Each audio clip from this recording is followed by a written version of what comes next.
joy seekers, joy givers, anyone looking for an infusion of joy, you are at the right place. My name is Deb McGregor. This is our very special Summer Infusion of Joy series. And today we have the amazing Alison Scott from Your Life Styled. Welcome to the show. Oh my gosh, Deb, I'm so excited to be here with you. This is We've been working on this for a long time. I'm so excited. It's been on the calendar forever. So it has been, hasn't it? It's, it's kind of fun when we work in advance to schedule these things. All of a sudden it's like, oh my gosh, we've been talking about this for 3 months and here we go. Like, woohoo. So we are talking today about a topic that I call this the hot topic, intermittent fasting. Yes. And a lot of people are like, they're voting all the time on this topic, aren't they? Very much so. So let's start. First of all, what is intermittent fasting? And then let's talk about how you even got interested in this in the first place. Sure. So I'm a health coach, and I became a health coach about 2 years ago. I went back to school and got certified to be a certified health coach, holistic, and I got very involved in intermittent fasting prior to that. So what is intermittent fasting? Intermittent fasting is a cyclical way of eating and fasting. So for example, you determine certain hours in the day that you will eat and certain hours of the day that you will fast. And like a common time frame is like you eat for 8 hours and you fast for 16. Everybody fasts because everybody sleeps at night. So, right. So we do fast on the regular, unless you get up in the middle of the night and eat all night long, then obviously you're not fasting, but right. Most people don't do that. Most people sleep through the night. And so we do some form of fasting every day. So it's not anything super weird. What becomes more interesting about it is that if you start to kind of close up that eating window a little bit more, you can gain some really great health benefits from it. So that's kind of the idea of it. In fact, the person who introduced me to this was a good friend who had read a book, and the book was written by a gal named Jen Stevens called Fast, Feast, Repeat.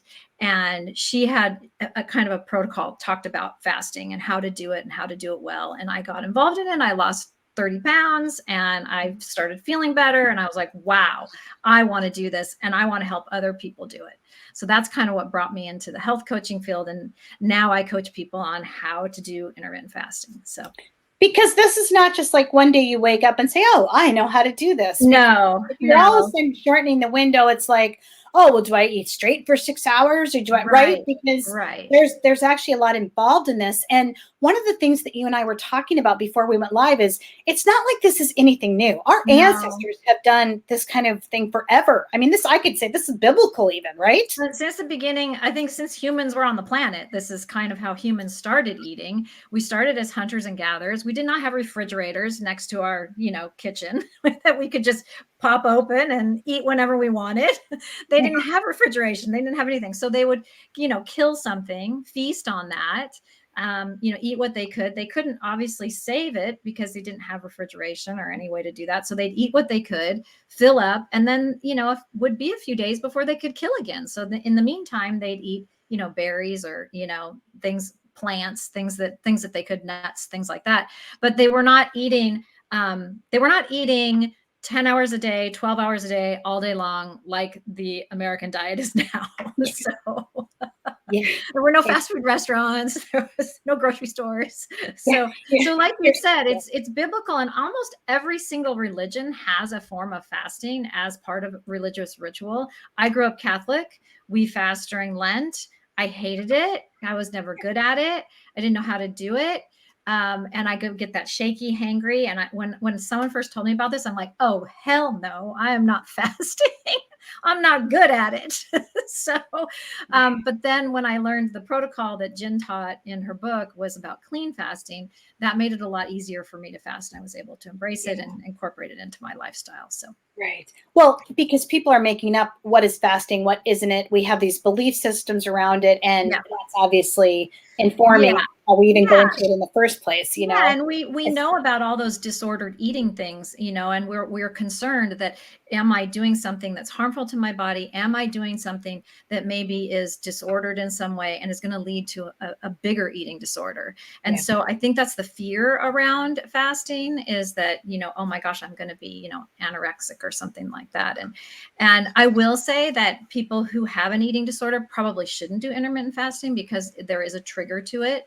You know, it's the time restricted eating, and that can trigger people who have eating disorders.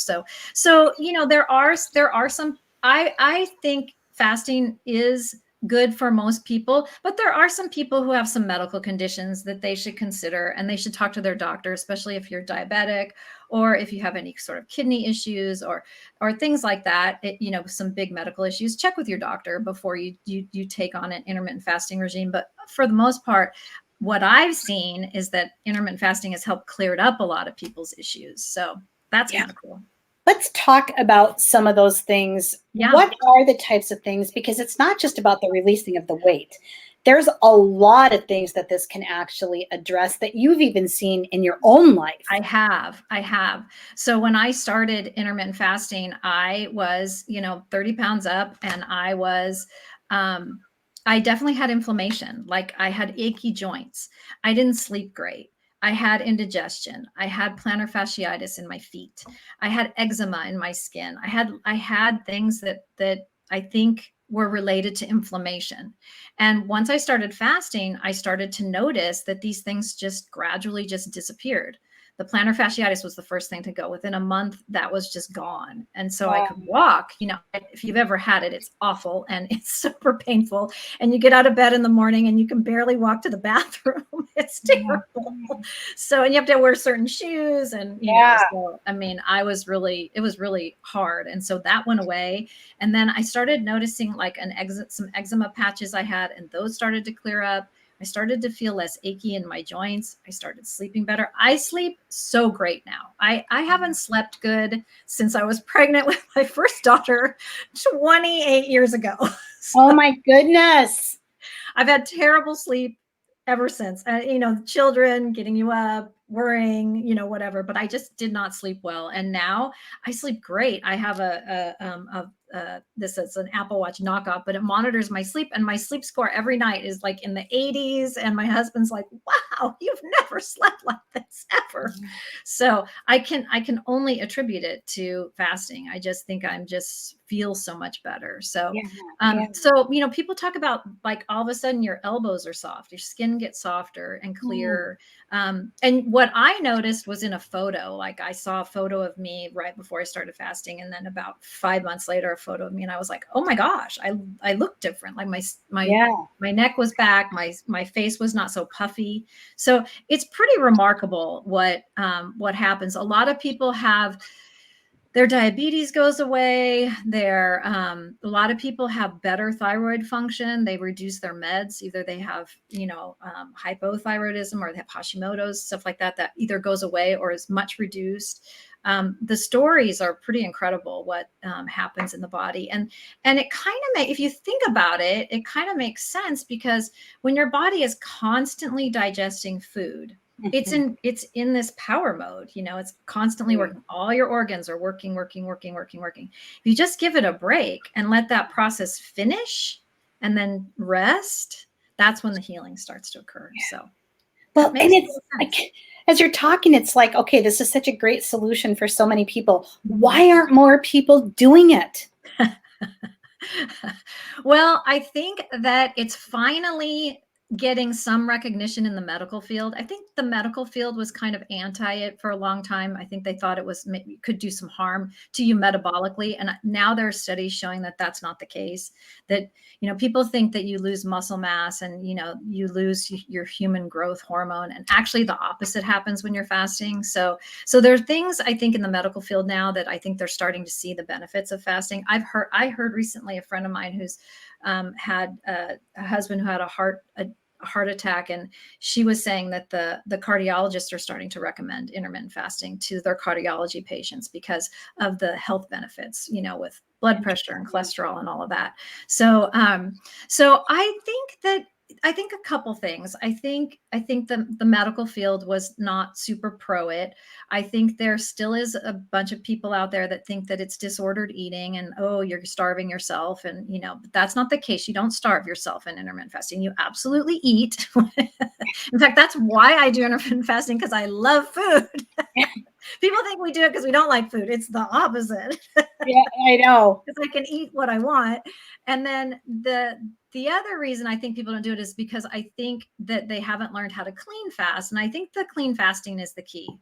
And that is what was recommended to me, and what worked really well for me was that during the clean fast, during your fasting period, you only drink water, bubbly water, black coffee, black tea, no additives. So no flavor additives, no sugar, no cream. That was hard because I liked cream in my coffee, but I was able to give that up and now just drink black coffee. And I actually prefer it. So now when I have coffee, I actually prefer black coffee.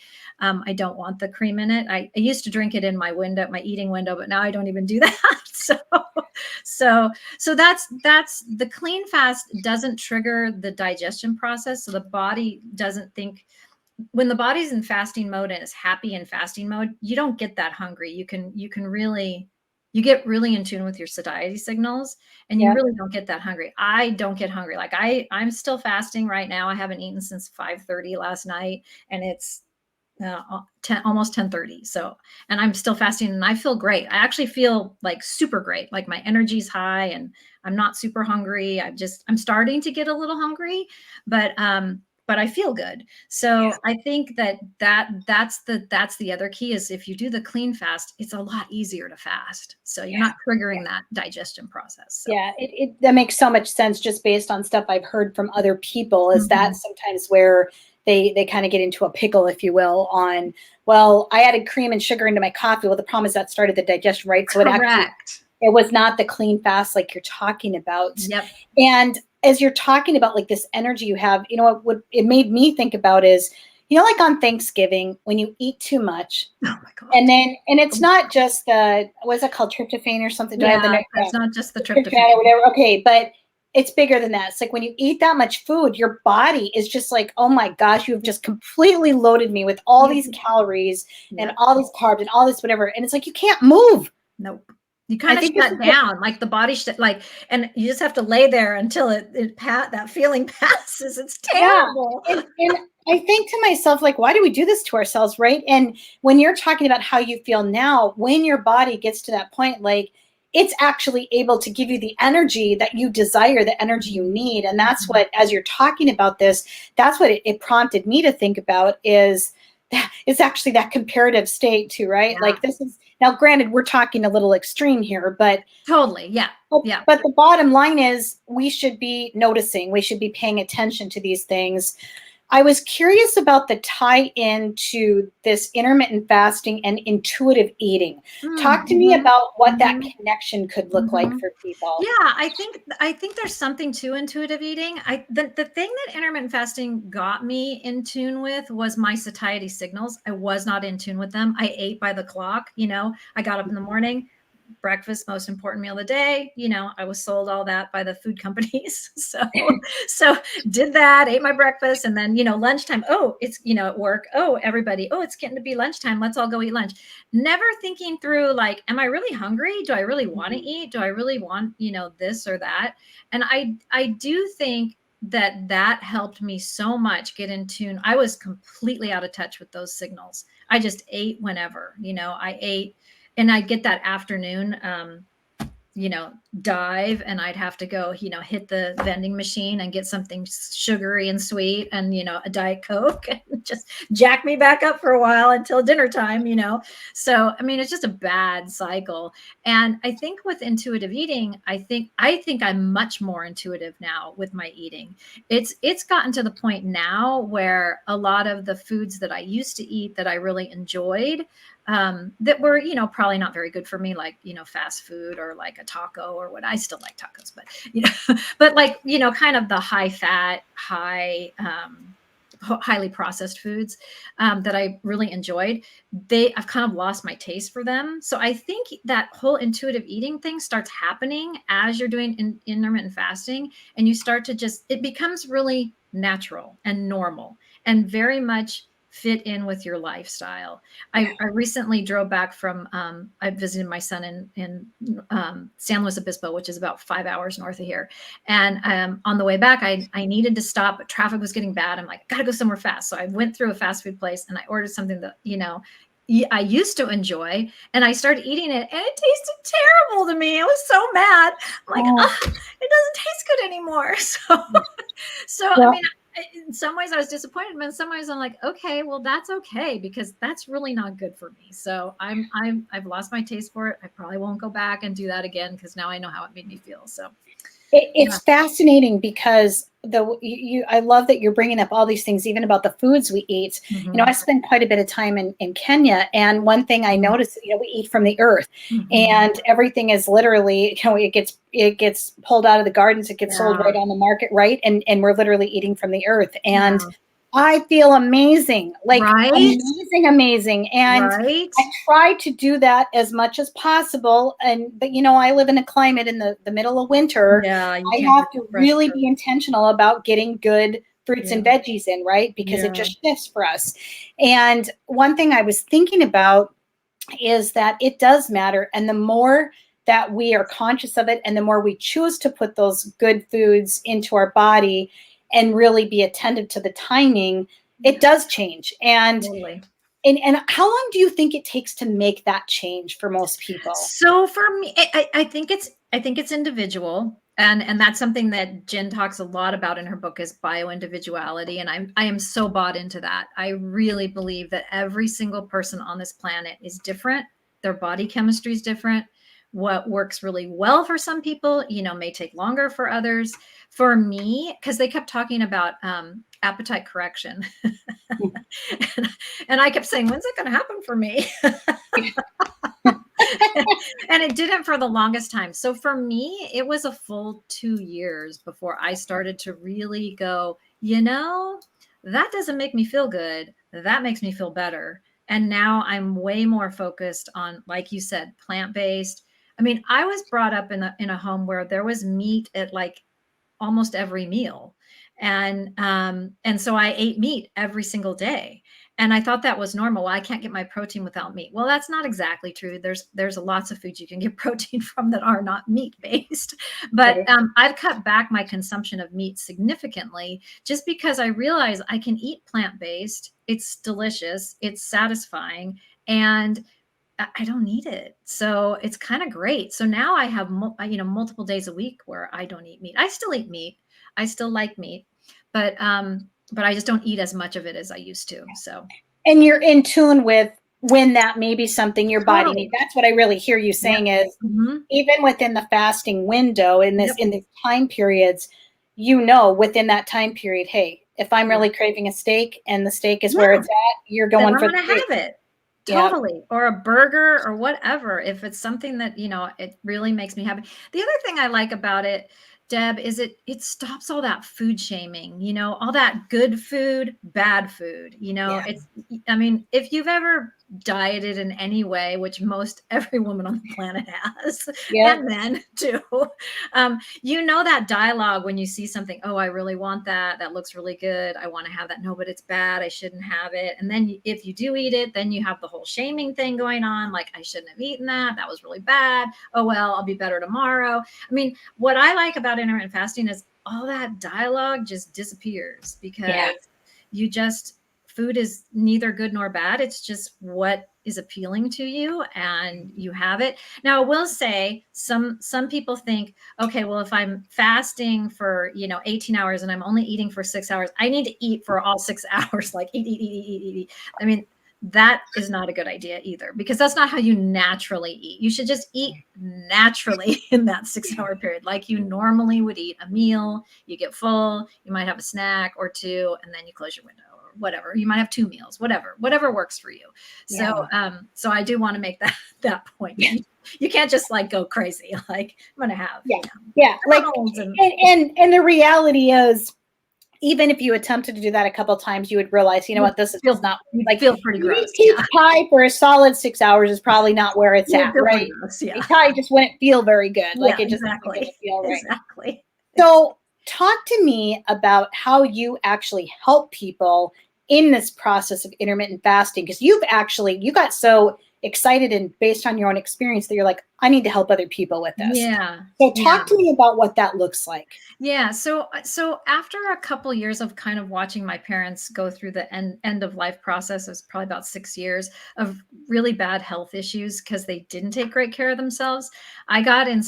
When I lost the weight and started doing intermittent fasting, I kind of got inspired to help people live longer and stronger and not have those comorbidities at the end of life, because they're really awful, the in and out of hospitals, and it's just rough. And it's not just only rough on that person, it's rough on their whole family. So I don't want to do that to my kids, and I want to help other people be able to kind of live long and strong. I mean, I can't guarantee people won't get cancer or whatever, but at least we can, maybe stop like the diabetes and some of the things that are attributed to diet. When I got this book, I did this all on my own, and I was a lot of trial and error, and it was hard, and I didn't have anyone helping me. I didn't have a community I could talk to in any way. So what I did was when I became a coach, I decided I'm going to teach this. I'm going to teach people how to do this. So I do have a 4-week program where I teach people how to get started in intermittent fasting. It's the 28-day fast start. I send them the book. We go through certain chapters in the book. We talk it through, and then they can continue on coaching with me if they're interested or not. I do like a 3-month and a 6-month program too with people, to continue on their health journey, not just with weight. I feel like weight is a little bit of the cornerstone, to health, because if we're in an unhealthy weight, but I also talk about, smart BMI, and, there's a lot of misperceptions out there about what's healthy and what's not healthy. And oddly enough, doctors don't get taught much on nutrition at all in medical school. It's really sad. So I think partnering with doctors in the health coaching aspect is really helpful, because we want to get people healthy before they go to the doctor. We don't want them going to the doctor with some sort of thing and then they're given a medication. And, doctors are treating symptoms. They're not treating like the well care stuff. And even in some of the people we've interviewed on the show, this is exactly what they've said, is that, we didn't get this kind of training. We didn't get this. And like here, we've got people coming to us and asking us all these questions. It's like, this is not a part of my training, right? Right. Not a pill, I mean, right. It's, and I say that with all the respect in the world. It just, absolutely, what you know because of what you're trained. And absolutely. I feel like we're getting into a changing culture right now. We are. And I was surprised that doctors aren't taught much about nutrition. I thought that's crazy. Why don't they know about all this stuff? But they really don't. And they understand the bioindividuality thing. They understand everybody's different, and what works for one may not work for another. But they kind of give you a one size fits all. Reduce your calories. Well, a calorie isn't a calorie. I mean, what a calorie for me may be different as a calorie for you, depending on what the food is. So, because our bodies may metabolize it differently. So it's like some people can like eat potatoes and never gain weight, or somebody like looks at a potato and gains 5 pounds, I mean, that we're different. Our heritage is different, and the way we metabolize food is different. So the doctor's approach is, it's too little too late, and it's a one size fits all approach. And if there was a one size fits all diet that worked for everybody, everybody would do it, right? So Absolutely. It's why we've all done Weight Watchers and Jenny Craig. We've done all the diets, and they've worked until they didn't work, or they weren't sustainable, or they didn't work at all. Like I've done some keto diets that just didn't work for me at all, but that's not how my body processes food. Yeah, absolutely. So talk to me about who are the type of people who tend to come to you, that tend to say, Alison, like, you are what I need. Who are those people? Let's just kind of paint a picture. It doesn't need to be age, but like just in general behavior. Who are these people? Yeah. So in general, the people that have been, kind of coming to me are people that are similar to me, just because of my age. I'm 57. I'm past menopause. when you get past menopause, weight gets really hard to get off. So I do attract a lot of women that are looking to do that. But I have had younger clients and I have had men. So I helped my son lose about 60 pounds on intermittent fasting when he was. Oh my goodness. So yeah. And I've had other clients. I mean, I've had clients lose between 40, 60 pounds. So yeah, it's pretty fabulous. So, wow. So I'm happy to help anyone who wants to lose weight and is struggling. But I notice that gravitating towards me are really women that are struggling with post-menopause, in menopause and post-menopause. And it's just so hard to lose the weight at that point in your life. It's very, very difficult. So. Well, and you've got shifting hormones and you've got all this other stuff. And that, I mean, I'm in that age category, right? Terrible. It's like you're doing all the things. You could be walking 5 miles a day. You could be eating a healthy whatever, but it's like, what is happening to my body? Nothing's working. I know, it's terrible. It's so terrible. Well, and I have to sit here and wonder if our ancestors saw the gift in this, if our ancestors saw why this works and how it works, maybe we should be paying attention, right? Right. I don't think our ancestors were morbidly obese. No. And for them, it was just a natural ebb and flow, right? You and I were joking before we went live. Well, not joking, but we were talking about the Alone show on television. Yes, totally. See these individuals that will come in, some of them will intentionally put on this excess. And by the time they get to day 45, 50, 55, literally there's almost nothing. Now, that is not what intermittent fasting is. That is not what intermittent fasting is. That you do get to eat in these windows and there is food available. You do not have to be big for the onions or pick the cranberries and well, because that is, I mean, if people don't really understand intermittent fasting, it's like we go to these images, right? Of is that what this is? You know? Yeah. What I like about it is it freed me up in the beginning of doing intermittent fasting. Like I said, I love food. I love all kinds of food. I love the good food. I love the bad food. And it's no longer good or bad, but you know, I love the food that's, you know, good for you, better for you, and the food that's, you know, not so great for you. So, you know, I love pasta and pizza and, you know, burgers and chicken sandwiches. I love all that stuff. I still love all that stuff. But I'm finding I have less of a desire for it now. But in the beginning, when I was trying to lose, and we talk about this when I teach it, don't change your diet in the beginning, just change the timing, because it's too hard to change your diet and change this timing. That would be really, really too disruptive for you. So, you know, if you just change the timing and then just eat the foods that you really like, a lot of times you just end up, you know, losing it anyway. So it's pretty cool. That's what I liked about it, was I was still able to eat the things I wanted to eat. I was still able to like do a celebration, have a piece of cake with my family or whatever, or a hot fudge sundae or whatever it was. But I felt like it gave me the ability to celebrate and still eat. And it was more of a lifestyle switch versus that diet mentality of like, I'm on a diet, off a diet, I'm on the wagon, I'm off the wagon. I fell off the wagon, I cheated, I had a cheat day. I don't have that anymore. Like, it's just that cycle. Just hearing you talk was like, oh, that's the cycle. And it's so, dialogue. Oh, the dialogue, the shame, the judgment, the right? Like, it's just not serving anybody. So these 4-week programs, are they continuously going? Like if somebody's listening to you right now and saying, oh my gosh, I am so in, get me on this thing. Yeah. Are they starting all the time? Is there a new date coming up, or how does that part work? So I've done group programs and I do individual programs. It's just a difference in pricing. So I probably will do a group program coming in like October to get, you know, to enroll, to get as many people as I can in October, do a group program, which is a cheaper price. And it's a little more fun to be in community, and we do some things in community, as you know, as you're aware of. And, but then I also do one-on-one coaching, which is a little bit more, and I've found works great with people that just want to get started now.